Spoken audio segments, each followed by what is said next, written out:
Yo ca vassasataṃ jīve apassaṃ amataṃ padaṃ ekāhaṃ jīvitaṃ seyyo passato amataṃ padaṃ. Though one should live 100 years not seeing the deathless state, yet better is living for a single day for one who can see the deathless state. I'd like to start by paying homage to the Lord Buddha and offering salutation to senior and junior monks respectively. Greetings to all the lay supporters, especially the Nonriboon family, his bereaved wife Kamphong, 4 sons Glenn, Kevin, Ron and Philip, 2 daughters-in-law Bonnie and Vicky, and 2 grandsons Rexton and Maxwell, who have joined with this memorial ceremony either in person or online today. So we're gathered here today in order to remember and make merit for Mr. Liboon, or as he is known in Thai language, Prayont Nonriboon, who passed away 100 days ago at the age of 80 on May the 8th. So my name is Phra Nicholas Thanissaro, and I come from the MCCA of Azusa, the temple here. I'd like to share a short Dhamma talk today on the topic of the living are few, but the dead are many, for the benefit of those attending the funeral today. So my Dhamma talk today comes from the Dhammapada, verse 114, and is commentary in a teaching given by the Buddha at Jetavana temple, with reference to the nun Kisā Gotamī Theri. So this nun Kisā Gotamī was born into a poverty-stricken household in ancient India, but had a lot of merit. And to cut a long story short, that merit gave her the ability, similar to King Midas, that everything she touched turned to gold. She was able to marry into a family of a rich merchant who was down on his luck, and she was able to salvage his worldly treasure that had become ashes, returning his fortune to its former glory. Later on in life, Kisā Gotamī bore the family a son, and the boy, however, died when he was just old enough to be able to run about, and Kisā Gotamī was distraught with grief. She had never encountered death firsthand before. Therefore, when they came to remove the little boy's body for cremation, she would not permit them to do so, and she was in denial about her son's death. She promised herself, "I will seek medicine for my son." So placing the dead child on her hip, she went from place to place, inquiring, "Do you know anyone who can cure my son?" And everyone asked her, "Woman, are you stark, raving mad, going from house to house to find a cure for your dead child?" But she ignored them, thinking, "Surely I will find someone who knows a cure for my child." And there was a certain wise man who saw her and thought to himself, "This young woman cannot accept the loss of her only child. Maybe she is unfamiliar with death. I will try to help her." So he said to her, "Woman, I myself cannot help you, but I know of someone who can," while directing her to visit the Buddha, who happened to be visiting in the same city. So Kisā Gotamī went to visit the Buddha, paid respect to him, and asked him, "Venerable Sir, is it true, as I've been told, that you know how to make things right for my child?" And the Buddha said that he would help her. Kisā Gotamī asked what medicine she needed, and the Buddha replied, "A pinch of white mustard seed." Kisā Gotamī asked if there was somewhere special she needed to obtain the mustard seed from, and the Buddha replied, "It can come from whoever's house in which they have never experienced the death in the family." Kisā Gotamī was filled with some hope. At that point, she took her child again on her hip, entered the village, and knocked on the door of the very first house, asking, "Have you any white mustard seed here?" "They say it will cure my child." The householder said they did have some white mustard seed, but before Kisā Gotamī would accept it, she had to ask, "But in that house where you live, have you ever experienced a death in the family?" The householders exclaimed, "What a strange thing to have to ask, woman. Because the living, they are few, only the dead are many. Of course, we have experienced the death in the family before. Well then, take back your mustard seed. It will not be effective as a cure for my child. In the same manner, going from house to house, Kisā Gotamī asked for white mustard seed. But no matter how many houses she visited, there was not a single one that had never experienced a death in the family. When evening came, she realized she had taken an impossible task upon herself. Previously, she thought she was the only one who had ever grieved the loss of a close family member. But in every village, the dead outnumber the living. While she reflected on this realization, her heart, which until then had been inconsolable, with a mother's love became firm. She took the child and buried him in the forest. Then she went again to the Buddha, paid homage to him, and stood to one side. The Buddha asked her, "Did you manage to get that pinch of mustard seed?" And Kisā Gotamī replied that she had not. However, she had come to the realization that in every village the dead outnumber the living, and only then did the Buddha conclude, "You imagined vainly that you alone had lost a child, but all living beings are subject to an unchanging law, and it is this: the prince of death, like a raging torrent, sweeps away all living beings in a sea of ruin, but still their longings are unfulfilled." And instructing her in the Dhamma, he pronounced the following stanza: "In flocks and children finding delight, with a mind clinging, just such a man death seizes and carries away, as a great flood washes away a sleeping village." As the Buddha uttered the last part of the stanza, Kisā Gotamī was able to attain stream entry, which is the first state of enlightenment. Likewise, did many others also obtain the fruit of stream entry and the fruits of the second and third paths. This account being an illustration of the popular aphorism, "The living are few, but the dead are many." Consequently, as Kisā Gotamī had made her peace with mortality and the nature of the world, she requested the Buddha allow her to take ordination as a bhikkhuni. Accordingly, he sent her to the order of nuns and directed that they let her ordain. Afterwards, she obtained acceptance as a nun and came to be known as the nun Kisā Gotamī Teri. One day it was her turn to light a lamp in the main chapel. Having lit the lamp, she sat down and watched the tongues of flame. Some flared up and others flickered out. She took this metaphor as a subject for her meditation and contemplated as follows: "Even as it is with these flames, so also is it with living beings here in the world. Some flare up, while others flicker out. Only those who have reached Nibbana will be seen no more." The Buddha sent forth a radiant apparition of himself, and standing, as it were, face to face with her, spoke and said, "Even as it is with these flames, so also is it with living beings here in the world. Some flare up extendedly, while others flicker out quickly. Only those who have reached Nibbana are seen no more. Therefore better is the life of one who sees Nibbana, even though living briefly, than the lives of those who endure for 100 years and yet do not see Nibbana." At the conclusion of the discourse, Kisā Gotamī, even as she sat there, attained arahantship, together with the analytical knowledges, and is recorded as saying in verse in the Gotamī Sutta in Book 1 of the Samyutta Nikaya, "I've gotten past death of my child, have made an end to my search for men. I no longer grieve, I no longer weep. My sentimentality has been overcome. That mass of darkness is now shattered. Having defeated the army of death, now, free of defilements, I dwell." And this thought brings me back to the Buddhist proverb for the Dhammapada, with which I started the discourse, that "Yo ca vassasataṃ jīve, apassaṃ amataṃ padaṃ, ekāhaṃ jīvitaṃ seyyo, passato amataṃ padaṃ."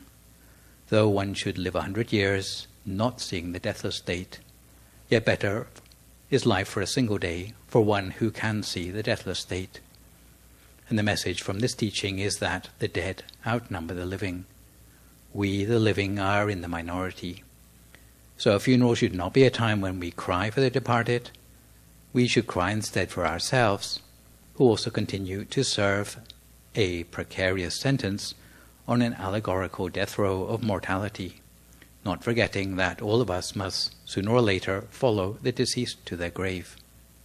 Furthermore, in keeping with the wise words of the Buddha, we should make full use of our remaining time on this earth to strive to attain the deathless, since the value of human life is not proportional to the length in years, but rather to the time when we are alive, whether we are able to spend this time, whether many years or few, in order to manage to practice meditation to attain nirvana, the deathless state.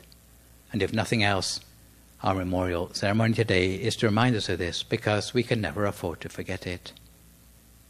In this connection, I should add, just before I finish, that it is the Buddhist tradition in countries throughout Southeast Asia to organize memorial events 50 days after a loved one's death, known as Panya Samawara, and 100 days, known as Sattama Wara, as a lifeline in case loved ones of ours have found themselves in purgatory or Yamaloka.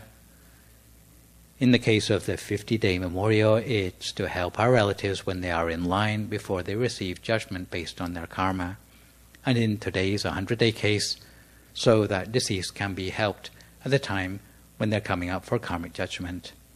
For Mr. Liboon, this is probably not a major concern, because he's likely to have entered directly upon a heaven realm without need for a detour through purgatory. Nonetheless, the merits will always be welcome to a loved one who has passed away, no matter how good their afterlife destination. After the 100-day mark, the next appropriate time traditionally for further such memorial ceremonies would be to mark the anniversary of a loved one's passing away, and with such a large following of well-wishers for Mr. Liboon, I expect it would be a good thing for all of your family to continue to gather in this way once a year to dedicate merit for him.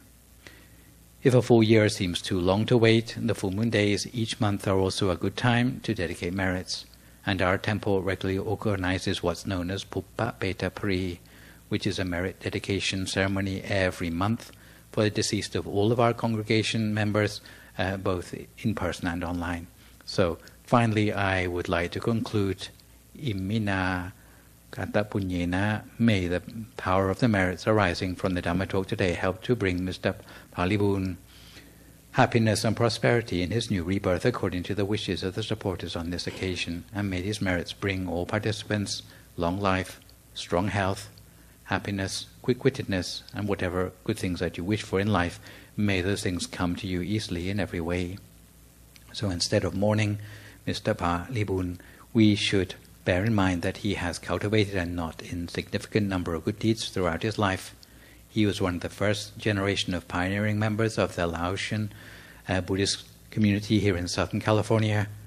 Mr. Prayont's entire exemplary life was interwoven with good deeds, and to mention just a few of these, he did so much for Dhammakaya Temple, not just in its present location here in Azusa, but also in previous locations, first in Cerritos, later in Maywood. He would always be the voluntary handyman who the monks could call upon to fix pretty much anything. Anything that could be broken, he would be able to mend it. So the monks owe him a great debt of gratitude, because many of the temple constructions still in use today were created by him.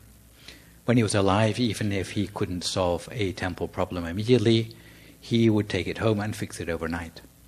He also pioneered spreading the word about Dhammakaya and teachings of the great abbot of Wat Pak Nam in the Lao-speaking community throughout California. In particular, he helped to translate a textbook of the Buddhist teachings called the 38 Blessings into Laotian language, which meant many of the Laotian first language community could understand how to apply teachings of Buddhism in their everyday lives, and this led to a very strong and supportive Laotian congregation for our temple.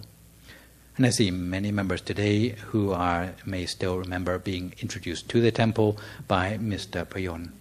So he's widely remembered as a stand-up guy, having spent many years as a monk, and even when he started his own family, he continued to introduce many Buddhist principles in the way he raised his family. So it is to be expected that with all the good deeds Mr.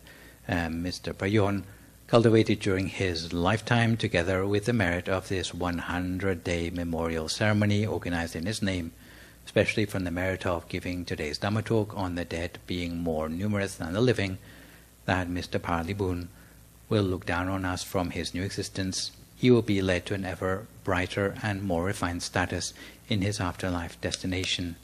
And now, before we hear the Matika chanting, I'd like to invite everyone to call to mind all the merits arising as we reflect in silence for a few moments on the value of life, those being the value of life for achieving the deathless, for a few moments in silence. So we close our eyes gently, bring our mind back to the center of our body, calling to mind all the merits arising within ourselves as a bright, clear sphere of light, almost like a crystal Buddha statue at the center of ourselves, sitting cross-legged facing the same direction as ourselves, located down at the center of our body, shining bright and clear like crystal or like a diamond within us. If our mind wanders away onto other things, each time we realize, we can bring our attention back again. And if we have thoughts coming up in our mind, we do our best to allow them to become silent. But if the thoughts in our mind are too numerous to ignore, we can hear the sound of that special mantra from the great abbot of Wat Phra Nam in the background of our mind with the words Samma Arahang, Samma Arahang, Samma Arahang. And with the merits that magnify and multiply at the center of ourselves, we can perhaps reflect also on our loved family member, our pioneering congregation member, Mr. Prayont Nonriboon, or as most of us know him, Mr. Phra Liboon. Think of his face or his name at the center of our body, and as we dedicate merit arising from the Dhamma talk on the subject of the deathless, and our life being measured not in its length but by the proximity we can come to achieving that deathless state within ourselves, transforming any sorrow we still experience from our bereavement into something more positive within ourselves, like the determination that you live on through all the good deeds and strength of faith which all of our surviving family members and congregation members have derived from the example of Mr. Prayont throughout his own life, that lives on through us by the good deeds that we do, by the way we bring up our families, by the way we continue to make sure that even though our congregation members may fall by the wayside, but the temple continues to grow and prosper, to be like a beacon or an oasis for future generations of meditation practitioners and Buddhists of all stripes who can come here in the future through the value of the establishment that we have brought into being together. So we keep our mind at the center of our body, bright and clear within ourselves, dedicating merit for a few more moments in silence until we come to time for Matika chanting.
สัพพุทธานุภาเวนะสัพพธัมมานุภาเวนะสัพพสังฆานุภาเวนะสัทธาโสธีภาวันตุเท สาธุ